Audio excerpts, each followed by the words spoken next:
In this series of masterclasses held before an invited audience of music students at the Royal Northern College of Music in Manchester, the great French cellist Paul Tortelier works with gifted young cellists who've been studying here and at other specialist schools of music. In tonight's programme, the music is by Dvorak, his cello concerto in B minor. It's the most popular of all concertos for cello and orchestra. Dvorak began its composition during his second visit to America, a year after the New World Symphony. But the music seems full of nostalgia for his native Bohemia, and it wasn't until he'd returned home to Prague that the concerto was finished. The first of the two cellists taking part is Clive Greensmith, and he's working on the first movement of the concerto. Clive is 20. He began studying the cello at the age of 8 with Martin Bachmann, and he's now a pupil of Donald McCall here at the Royal Northern College. During his time at the college, he's won the Barbarolli Prize and a Robert Mayer Scholarship to study in Aspen, Colorado. Last year, he was awarded the use of a cello formerly owned by Prince Charles. He also won the bronze medal in the Shell LSO competition, playing this same Dvorak movement with the LSO at the Barbican. The pianist is John Wilson.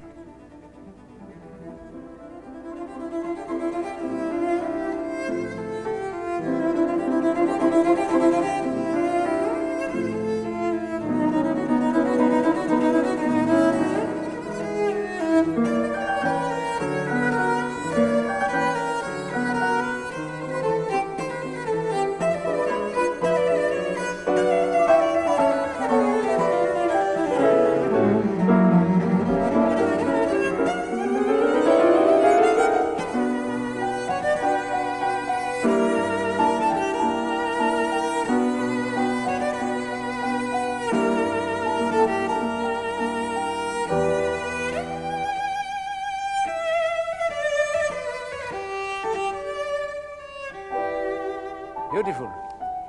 Really beautiful. Alors, bravo, hein? Bravo.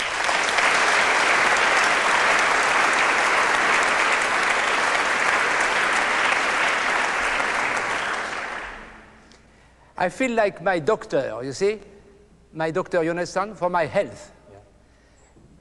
I have a doctor, I see him every 10 years. 10 years, because I have a good health. And when I see him, I saw him recently, my doctor, and he said, well, what can I say? You are in perfect health. I can't give you any pill, anything, you need nothing.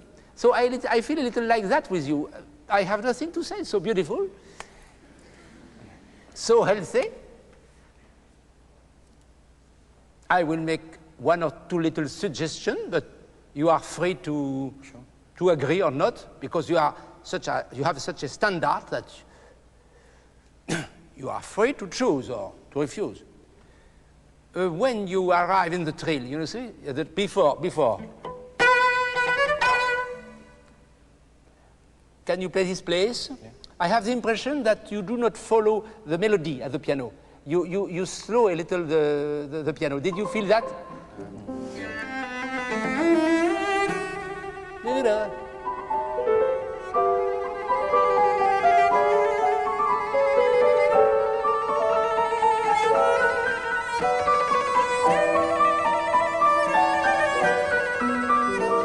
You see, he plays da da da da da da. So don't put a break. You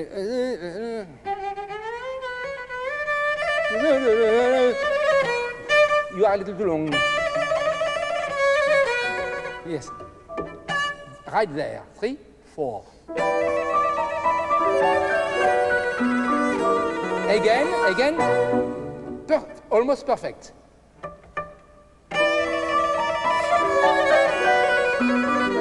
You understand now? You must join. You must come with him. You are a little late on your beat. I know why, because you have to spend your bow quickly. Look.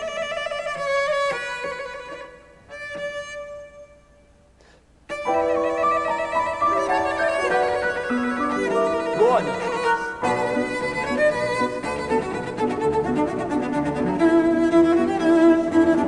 It is all right. but it is not exactly what Dvorak wants. He has written forte, n'est-ce pas? Forte piano, sforzando. It is very difficult to do. On the third beat. On the third beat, you don't start again. You have to start. Ta, ta, ta, ta, ta, ta, ta, ta, ta, ta, ta. And you don't start again. You link. Yeah. You play. And it is not that, it is.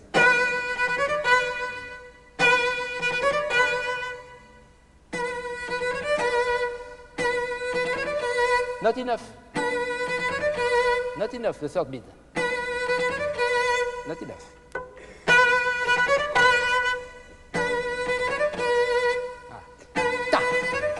You must respond, you must have the same power, the same attack here as you have. If you listen to me, I think you hear. Yeah? Voila!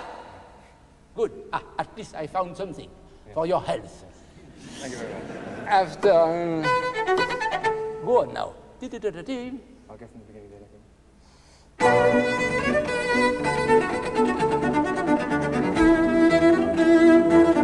Écoute.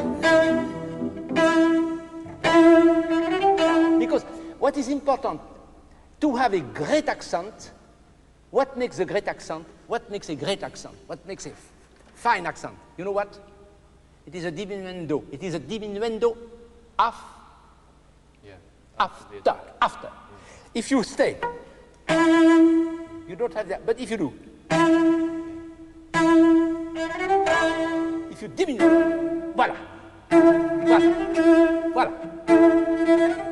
Good. Now, you will remember that forever. Yes. Because myself, I did not invent that. I got the tradition. That what makes an accent is a diminuendo after. Alors, after. Here. When I was young, then one of my favourite pieces was Casals' early, I think it was 38 recording of Dvorak with the Czech Philharmonic just before the Nazis invaded Czechoslovakia. And I loved listening to the piece, from when I was young. And I think probably that tends to influence you in later life. Every musician would say that they have special works, and this partly because of its Slavonic character and partly because of its technical difficulties. It's such a challenging piece. And I just loved hearing great people play it, including Tortelier, who my parents heard in the Fairfield Hall, which was also something which led to me taking up the instrument because they really liked his playing.